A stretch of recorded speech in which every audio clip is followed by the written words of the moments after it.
Good morning, everyone. Good morning.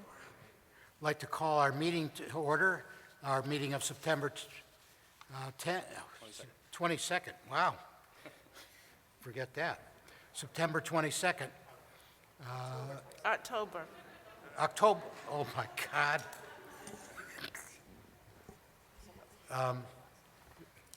Yes. Sorry. I'm going to stop reading. Okay. Sheila, can you please call the roll, please?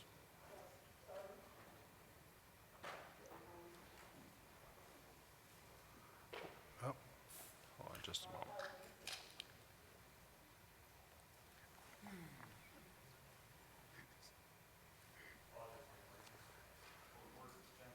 Nope, our court reporter is here. Great, thank you. Okay, let's take a break and let the court reporter set up. He's here? Great, thank you. Okay, no problem, thank you. We'll get the court reporter set up and we'll take an informal recess. Do, Okay. You good, sir? I like your husband. You Starting are all- sort of opposites, aren't you? You good? He's so mild-mannered and easygoing and kind of quiet. Let us know when you're ready.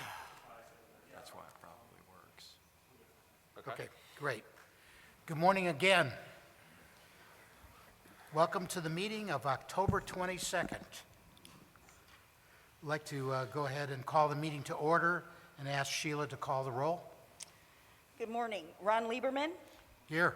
Latasha Green Cobb, Present.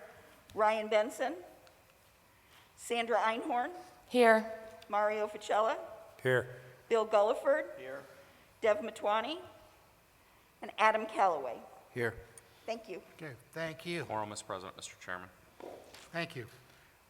Trey, is there any local officials present? Good morning, everyone. Wanted to make sure we had an opportunity to recognize any local officials who have joined us here for the board meeting this morning. If you could make your way down to the microphone, we could ask you if you would like to address the board. Mr. Chairman, I'm not seeing anyone at this point. Okay, then we'll go ahead and move on to public comment. Ray, Mr. Past Chairman. Thank you, Mr. Chair. do we Most of need to know time Ray- you? Do what? Do we need to time you? Yeah. No. I do need to introduce myself. Ray Dubuque, Panama City, and is that all I need to do? I've never been on this end of the mic. It's always been up there. You got it? You want me to spell it? Okay.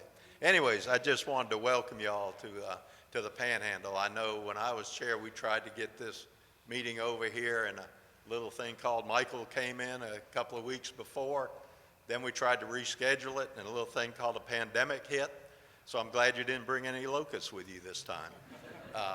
But I do want to welcome you to the Bay County and the Panhandle. I know you've had meetings in Destin before, and you may have had one in Pensacola a long time ago. But a lot of you commented how it was a little difficult to get here. I'm glad you felt my pain when I went to Miami and other places.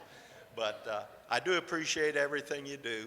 I wanted to thank you for two things. One was to come here, and also your steadfast drive to get the units for Hurricane Michael restoration done. There was a great ribbon cutting yesterday. I really appreciate the opportunity to be involved with that. I did not plan to be involved with that. I might have dressed a little more appropriately if I had, but it was great, and it's great to see those. And those two developments we toured are excellent. I would encourage you to stay vigilant. I know there are a couple that continue to ask you for delays. I hope they would get things together. I know there's issues, and they're valid, but we need to get the units built. We really do. The clients are out there. As we heard yesterday, both units, I believe, both developments are already booked. There's no vacancies already set up for them. So that's great. It's a testimony to what we need.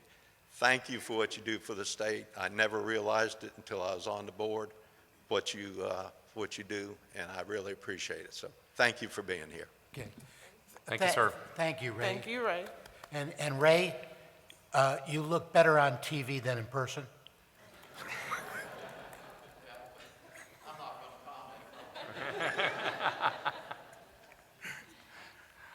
There, Go ahead, Ben. my name is Ben Johnson, and I'm the president of Seltzer Management Group, and Ray kind of stole my story about the drive over here. I heard a lot of people fussing about the accident on 10.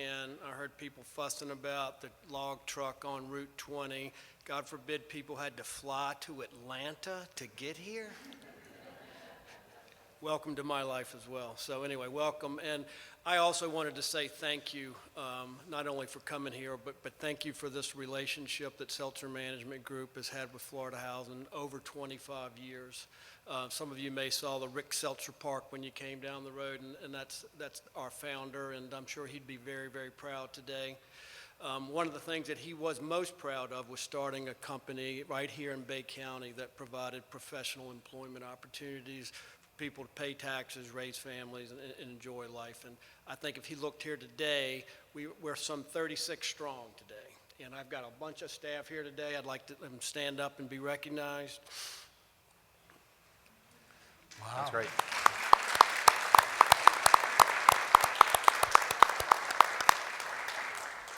And we just wanted to say thank you again for being here, and thanks for hanging with us during this pandemic. I mean, we're back out on the road where we're inspecting properties. We never stopped approving draws. We never stopped underwriting transactions. And thank you so much for hanging in there with us, and we look forward to hopefully another 25 years or so. Thank you. And thank you for your support. Okay, I need yeah, go ahead, Bill.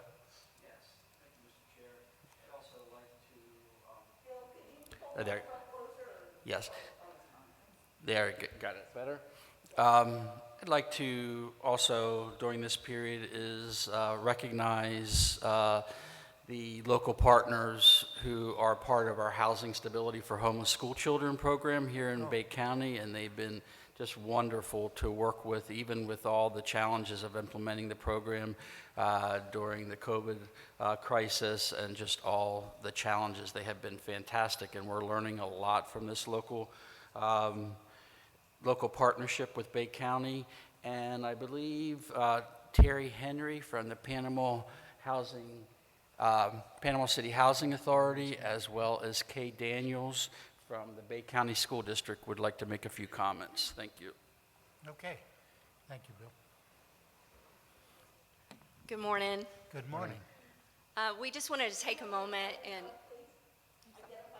oh, thank you. I'm Terry Henry with the Panama City Housing Authority, and I have Kay Daniel with me this morning. She's with Bay District Schools. Yvonne with Doorways is unable to be here, but asked us to represent the partnership, and we just want to take a moment and thank you and tell you how much that has meant to Bay County to bring that grant. Kay's going to share just some numbers with you real briefly about the program. And this is just critical to our continuing. My name is Kay Daniel, and I'm the Homeless Liaison for Bay District Schools. Normally, Bay District identifies around 1,500 to 1,700 families as homeless each year. After Michael, we were almost to 6,000. I'll let that sit a minute. Almost 6,000 from 1,500. So we've had a long, long road, and fortunately, today, we're down to, we've identified so far this school year, 1,000 kids as homeless. And that's kind of a core that we're down to.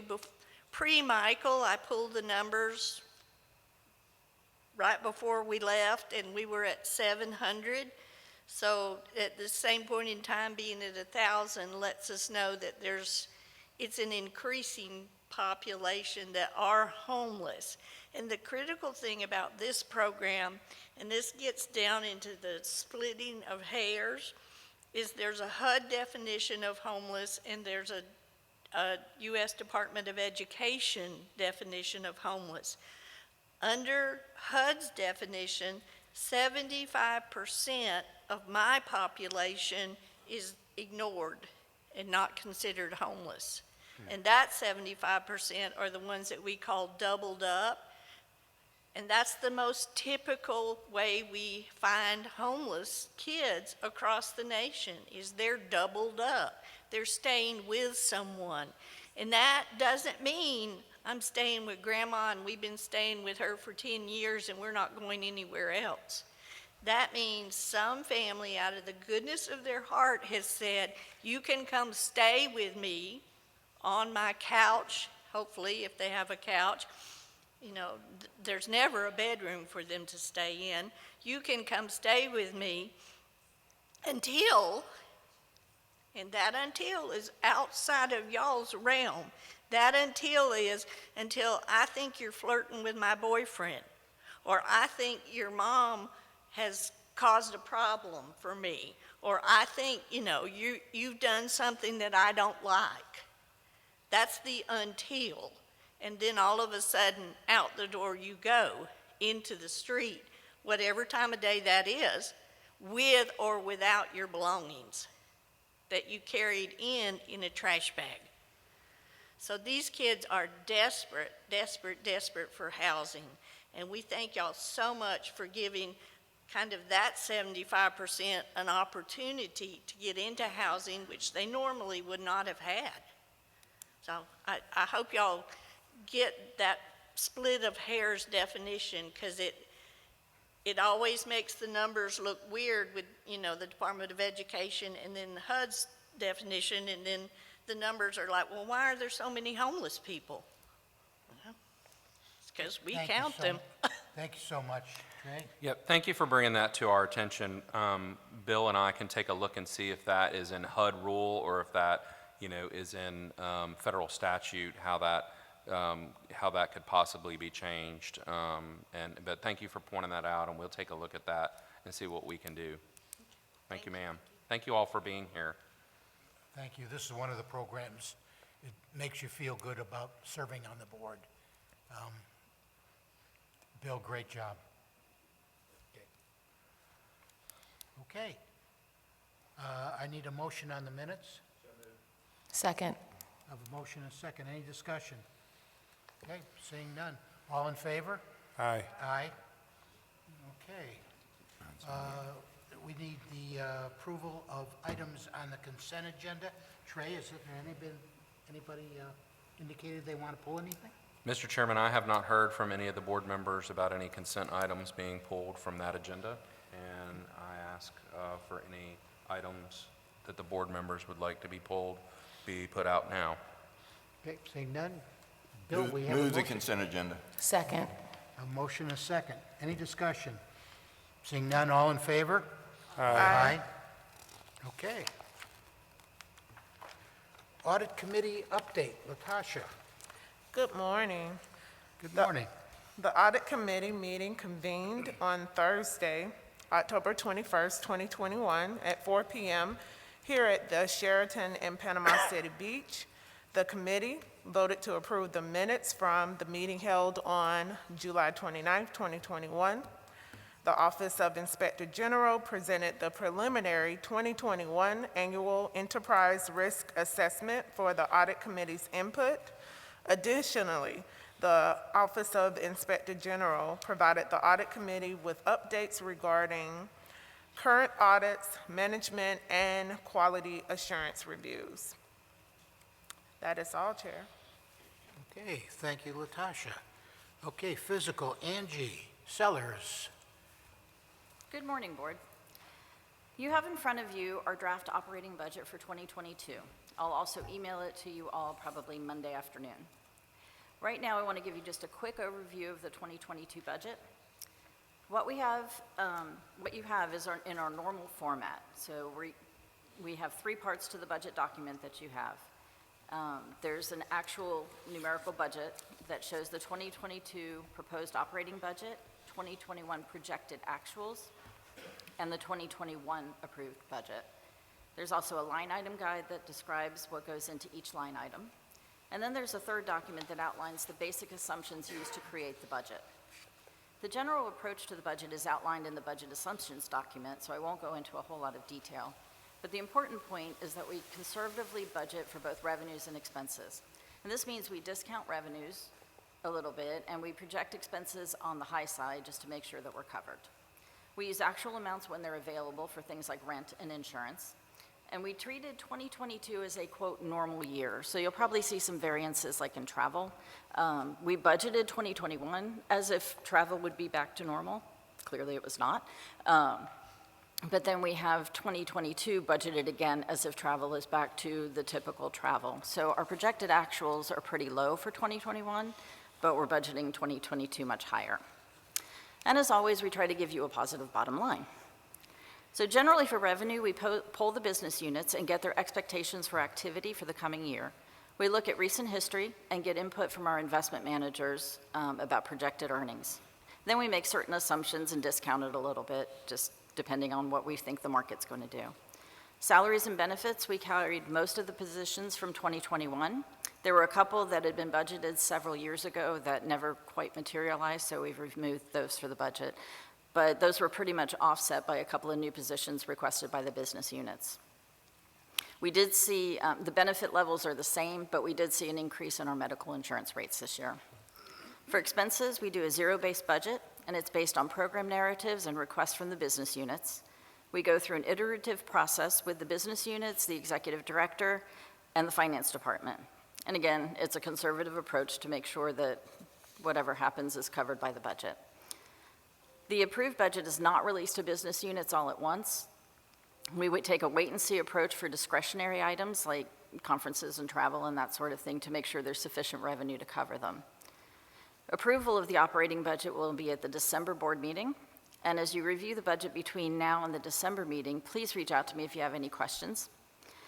I will include my cell number on the email that I send you next week, and so you can call me, text me, whatever's the easiest way to get in touch. I will reach out to you probably right after Thanksgiving to see if there are any questions. And that's all on the budget. I've also talked to each of you and given a few of you a hard copy of a single-family pricing book. That was from an issue that we priced over the summer and sold.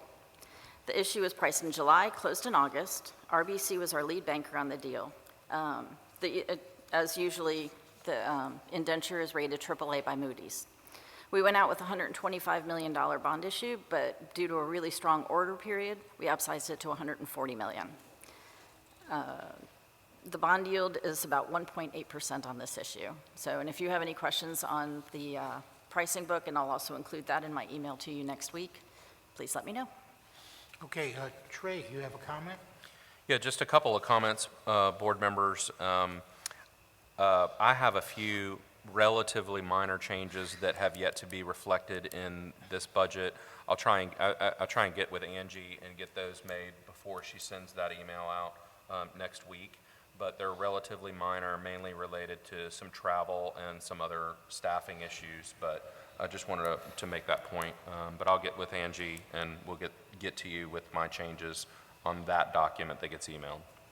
And we'll be seeing this next week. You'll be seeing it next week. But- And there is also, you know, we may bring you a slightly different version when we bring it in December, but with the package, there will be a specific document in there that says what changed. So you'll definitely be able to see that. So if there are any changes that happen after Trey takes a look at it again. Yep. Okay, so any board member who has comments Yes, can contact you. right. Okay. Anything? Okay. All right, moving forward. Bill, home rental.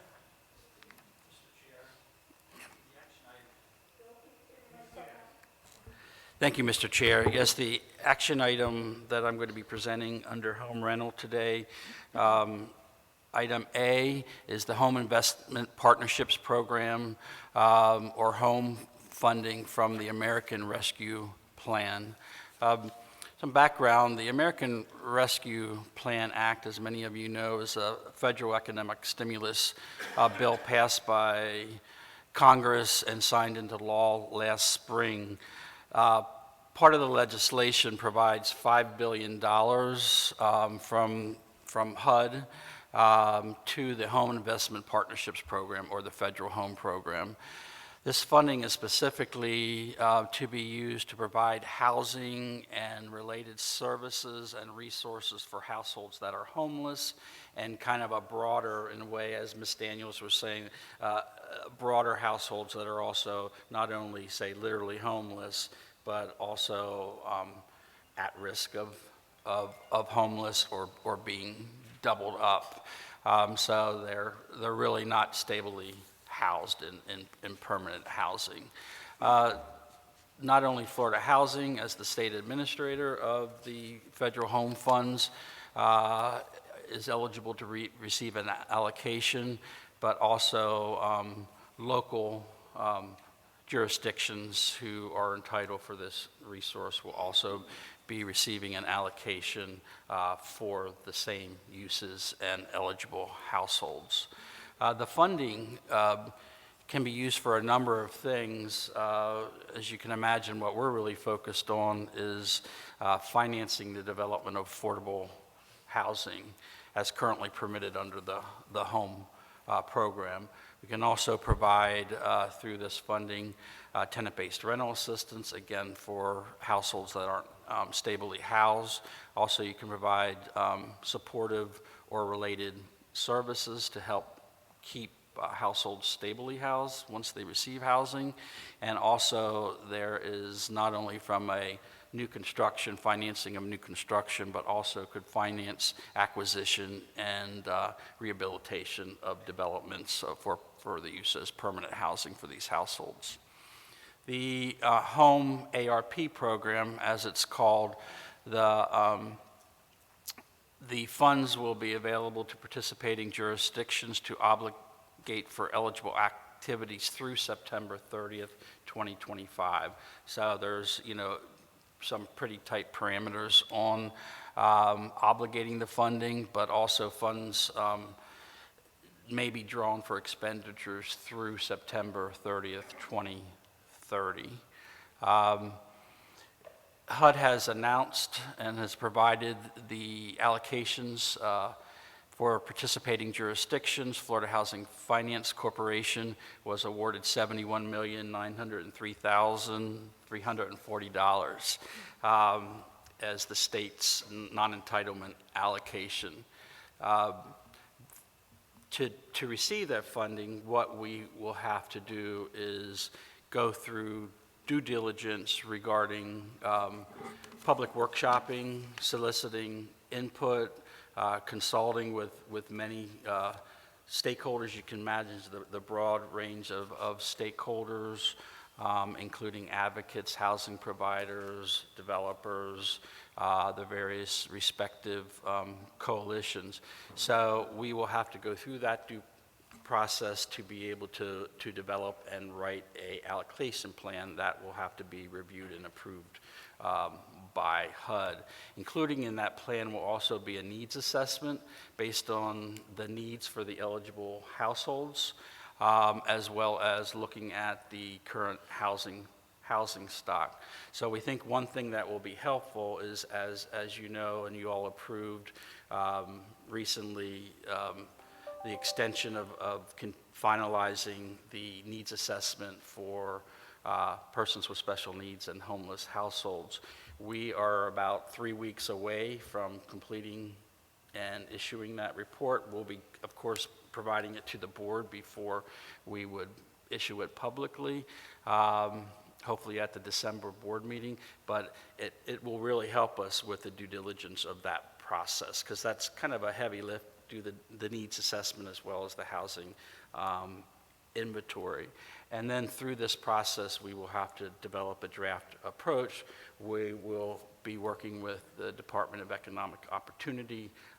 Also, internally, it will be, as you can imagine, with allocating these funds and going through our funding,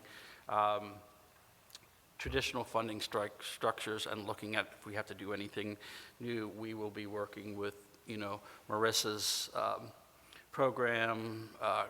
Kevin Tatro is a finance development finance director, and in particular, David Westcott shop as the administrator of home funds from a policy perspective for kind of taking kind of the front end, the lead in the front end of, and working with all these groups, including, Laura and Angie, into developing this plan and writing this plan. We will, of course, bring an update to the board and provide updates, as I think you will want to know as we go through this process. We are want to, if approved by the board, we will want to start, working with the public stakeholders and having our first workshop the beginning of December to start this process. And as you can imagine, conducting due diligence, developing the report, submitting the report for review and approval with HUD, we don't anticipate, and again, anticipate very broad use of that is probably not until next spring, then having the plan approved. But we want to start as soon as we receive the guidance, which came in September, of basically the parameters and structure of how we can use those resources. We wanted to get started as quickly as possible.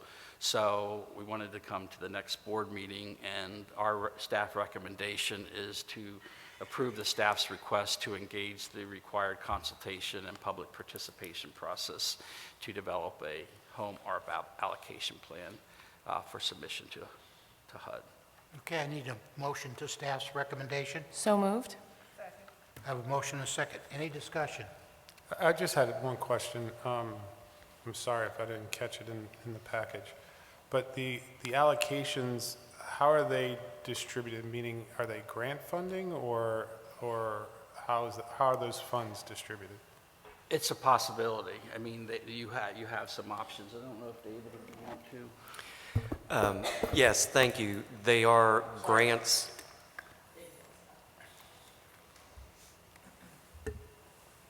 He's on the end, so. It is a grant from HUD to us, and then all of the local entitlement areas that also get some home ARP funding as well. So the $71 million is granted to us basically under the same terms as regular home funds. So then, we can use a portion for administrative expenses, and then the rest we'll put out for, depending on the allocation plan and the input we get, as loans or grants or maybe some combination of those in order to get the funds out. Thank you. Anyone else? No? Okay, I have a motion and a second. All in favor? Aye. Aye. Any opposed? Seeing none? Okay, thank you. David? Yes, thank you, Mr. Chairman, members of the board. This home rental item is to request approval to use home funds for viability loans to eligible home and CDBG DR rental developments. So last month, the board engaged with Marissa on all of the low-income housing tax credit and sale rental recovery loan program viability deals. So this month I'm back to bring the rest of the rental deals that are still out there and were not addressed in that item.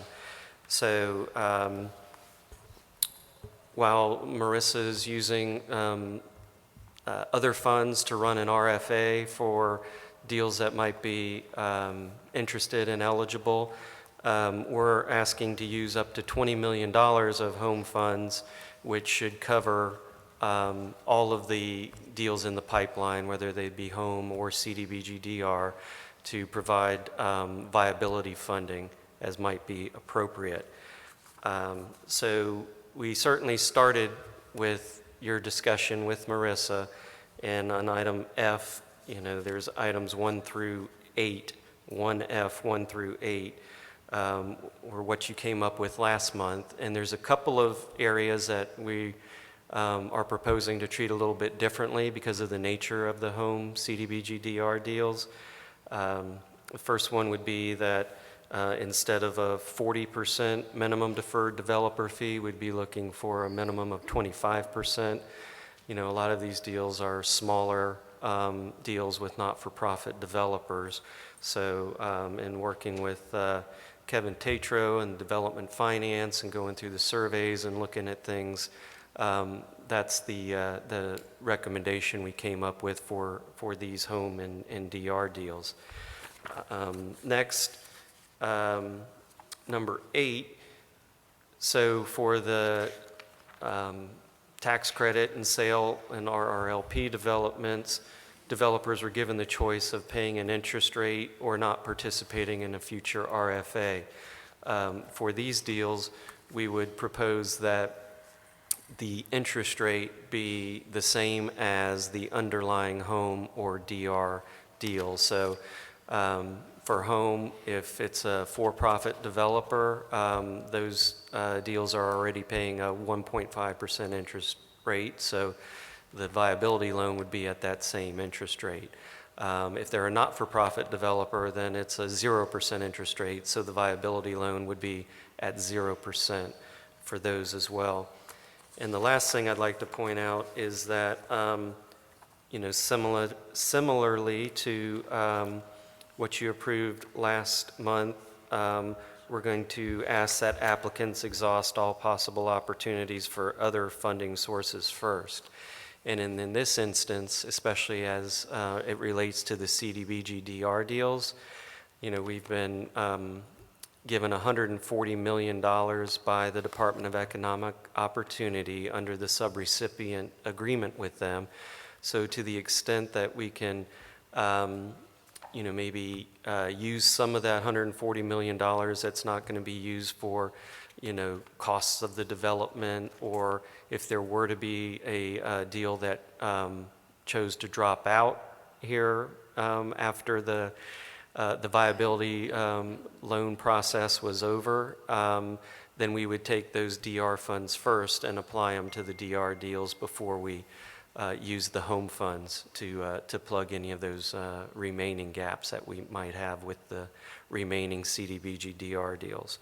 So with that explanation, staff recommends that the board approve the use of up to $20 million in corporation home funds for use in a home CDBG DR viability loan program, and authorize staff to work with the credit underwriters to appropriately determine need. Okay, I need a motion to staff recommendation. So moved. Have a motion? Second. I have a second. Any discussion? Just, David, if you could just explain to the board, we had a discussion yesterday. So with regard to the viability loans, this is only for those projects that are under application, is that correct? Yes, those that have made it through credit underwriting and are currently under construction would not be eligible for these funds. So it would be those that are still in credit underwriting. There's one deal that made it out of credit underwriting but was unable to close because the general contractor at the last minute, you know, upped prices right before closing. So that one deal that hasn't closed and would have to go back through credit underwriting would be included in that. But otherwise, deals that are, you know, closed and under construction, you know, they've got their prices locked in, and we will not be considering them for these loans. Thank you. Sure. Okay, any other discussion? Okay. Seeing none, all in favor? Aye. Aye. Any opposed? Okay, thank you. Let's move on to item C. Yes, thank you, David. Mr. Chairman. This is to request approval of the development of a RFA for our home program funding for 2021. So generally, we wait till later in the year to request approval to use home funds for an RFA, and that dates back to Hurricane Michael. we're still deciding at that point of the year when Hurricane Michael hit exactly how to use our home funding. And it became, very nice to have that amount of money available and to be able to go to the board late in the year and say, hey, a major hurricane has hit Florida. We would like, to use these funds for hurricane recovery.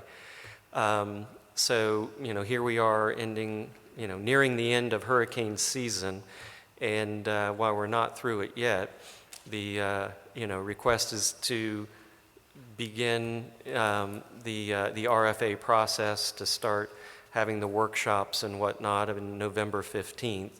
And should a hurricane not hit, then we would be moving forward to use the home funds the way we did last year and in previous years, which would be for rural deals, smaller rural home deals throughout the state.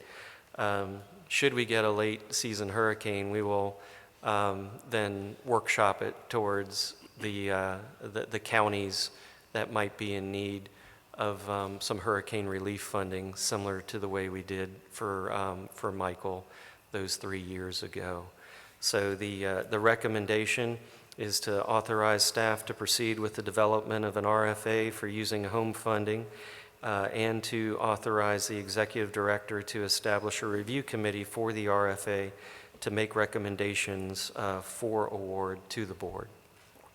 Okay, thank you, David. I need a motion So moved. Second. and a second. Okay, any discussion? Okay, seeing none, all in favor? Aye. Any opposed? None? Okay, move on. Marissa Button, multifamily programs. Good morning, everyone. Here to present the item RFA 2021-203. This is housing credit financing for developments located in Miami-Dade County. So this is really exciting because we're gearing up into our new RFAs. On July 20th, we issued the RFA 2021-203, offering just over $7.26 million in housing credits for developments in Miami-Dade County. The deadline for applications was August 27th. We received 37 applications in response to the RFA. Our review committee members, as designated by our executive director, independently evaluated and reviewed their assigned portions of each RFA, and they provided their scores at the October 13th review committee meeting. Your materials have a link there to the RFA web page that sets forth all the scoring results from the review committee meeting.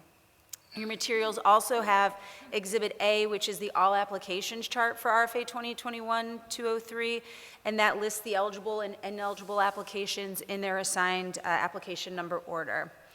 The review committee considered a couple motions, and one was a motion to approve the scoring results that you have in Exhibit A, and the recommendations for funding set out in your materials in Exhibit B, and then a motion to recommend that you, the board, approve those scoring results in Exhibit A and the funding recommendations in Exhibit B, and those motions passed unanimously. So I'm asking today, our recommendation is for you to approve the review committee's recommendations to adopt the scoring results of the 37 applications in Exhibit A and authorize the tentative selection and funding of the 3 applications in Exhibit B. If there's no notice of intent to protest or formal protest filed, we'll go ahead and proceed with the invitations to enter credit underwriting for those applications. If there is a notice of protest or formal protest filed, we'll come back to you after the conclusion of that and make recommendations following any recommended order. And there's no remaining 9% funding at this point in the RFA, so we're not asking you or have any recommendations with any leftovers, but if for some reason that happens at a later point relative to litigation, we will address it at that time. Thank you. Thank you. I need a motion. So moved. Second? Second. Any discussion? I just have one question. I know I told you I didn't have one, but when I was looking at the exhibit and the distribution of the allocations, did I see a deficit number or? Yes, so I'm happy to explain that. It appears in the exhibit there's a deficit number. In the terms of this RFA, our goal is to fund 3 applications, And we reference in the RFA, if there's not enough remaining funding available in the RFA after funding the first two, we will do a binding commitment to pull up the third application to make sure we're getting those 3 applications in. And so that could flex if there's any changes if we have litigation, but the RFA itself calls for that language to do a binding commitment. Any further discussion? Seeing none, all in favor? Aye. Aye. Any opposed? Seeing none? Okay, Angie, Professional Services. Yes, at the July 2021 board meeting, the board authorized staff to issue a competitive solicitation for conference room audiovisual upgrades and authorized the executive director to establish a review committee. ITN 2021-10 was issued August 23rd, and responses were due September 22nd. 1 response was received. Committee members scored the response independently, and the review committee meeting was held on October 6th. The response received far exceeded the budgeted and expected cost. The review committee voted to reject the proposal in order to allow Florida Housing to research alternatives for the requested equipment and services. Staff will conduct this research and seeks authorization to issue a new solicitation. So the staff recommendation, the review committee recommends that the board reject all bids and authorize staff to issue a new competitive solicitation for these services. Okay, I need a motion. So moved. Second. A motion, a second. Any discussion? Seeing none, all in favor? Aye. Any opposed?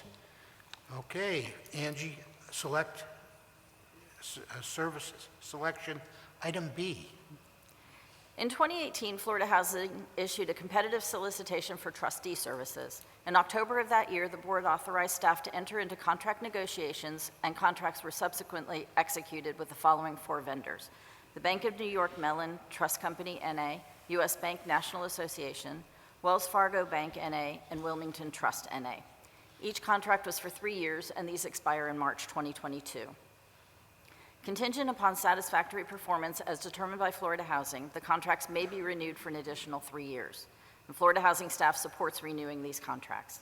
So staff recommends that the board direct staff to proceed with the 3-year renewal option for all 4 contracts. Okay, could I have a motion to that?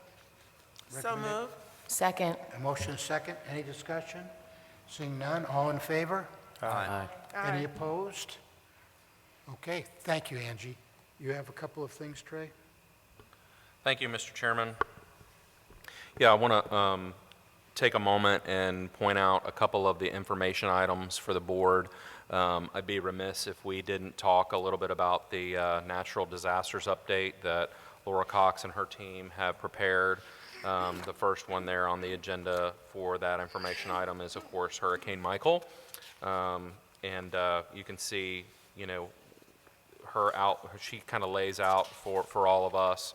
You know, we had 68 developments that had over 6,000 units in the portfolio that were at least somewhat, you know, that were in the area that was affected by Hurricane Michael. It looks like we had over 650 households that were displaced due to direct damage, unhealthy moisture content, et cetera. And up in Jackson County, Hatton House, all 76 households had to evacuate until the elevator was restored.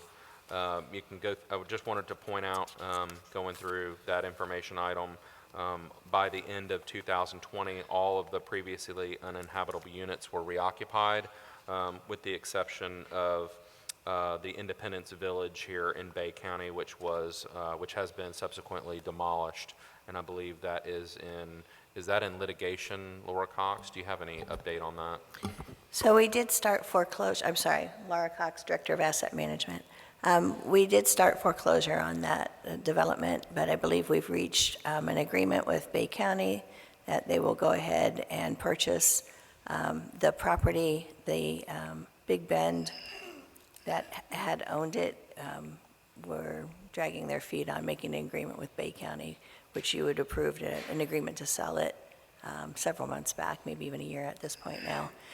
But we think we've reached an agreement, and that thing will be going forward, sold to Bay County, and workforce housing will be built. Great. Thank you. And then just my final comments to this is it's just been a pleasure to come over to Panama City and Bay County and see the extraordinary circumstances that the folks have been put in over here with a hurricane and then the pandemic. They've done a great job rebuilding their community, I think we would all agree, and it was wonderful to be a part of the tours yesterday for those new units that are coming online, and there'll be more to come. So it's an exciting time, and we just wanted to point that out, and that we're really happy to be here. So thank you for making the trip. Thank you. Before public comment, Sandra, I know you've got to leave early. Do you have anything to? Thanks. I did just quickly want to acknowledge our former chairman, Ray. I joined the board when Ray was the chair, and I was really taken by his passion for his community and the Panhandle in the aftermath of Hurricane Michael. So it was a pleasure to make the trek out here, having to go to Georgia to come back to Florida. But it was a pleasure to come out and to tour the area yesterday and to get to know some of the folks that live in the area. So thank you for your passion, and thank you for the opportunity to be able to see your community. Thank you, Sandra. And Mr. Chairman, the other information item, if I might, I just wanted to point to the board, was I'm sorry, let me get to it. Now that we're on the computer, I can't just flip to the page. Sorry about that.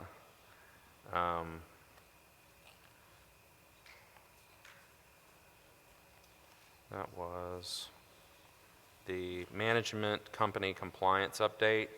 That should be I think your second, starting on page 2 of your information items. The board at the previous meeting in St. Petersburg had asked for an update on information that we provide you regarding management company compliance, and wanted to make sure you all saw that, and happy to talk through any of that with you all.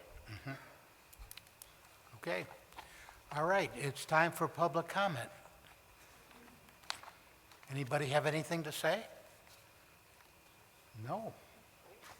Wow. Everybody stick around, because we've got to do Florida Housing Finance Corporation 2 and 3. Okay? All right. If there's nothing else, meeting's adjourned. Okay, we'll move ahead and do Florida Housing Finance Corporation 2. I'll call the meeting to order. Sheila, could you call the roll?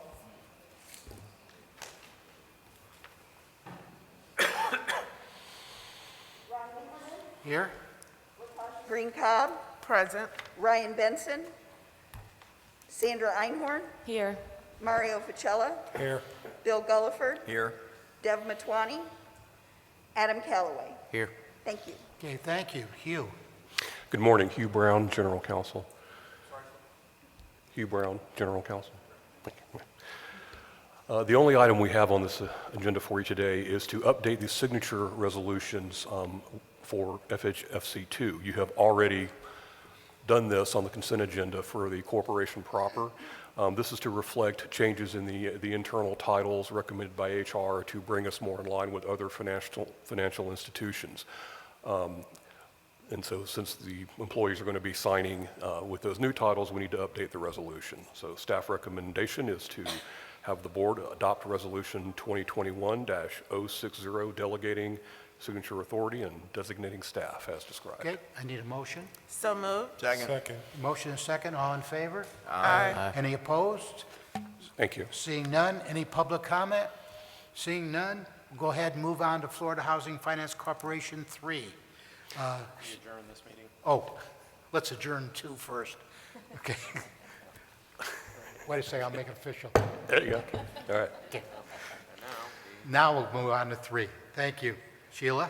Ron Lieberman, Here. Latasha Green Cobb, Present. Ryan Benson, Sandra Einhorn, Here. Mario Facella, Here. Bill Gulliford, Here. Dev Matwani, Adam Calloway. Here. Thank you. Okay, Hugh. Yeah, good morning. It's me again. Same show, different channel. This is the identical resolution for FHFC3 signatory authority, and we recommend that you adopt resolution 2021-061. Okay, need a motion? So moved. Second. And a second? Okay, all in favor? Aye. Any Aye. opposed? No discussion? Okay, no public comment? None? Okay, before we go, any board member have Thank you. anything? Oh, it was wonderful to finally make it here. And wonderful to see you, immediate past Chair Dubuque. So we finally got here in 3 years. Okay, thank you all for coming, and the meeting's adjourned.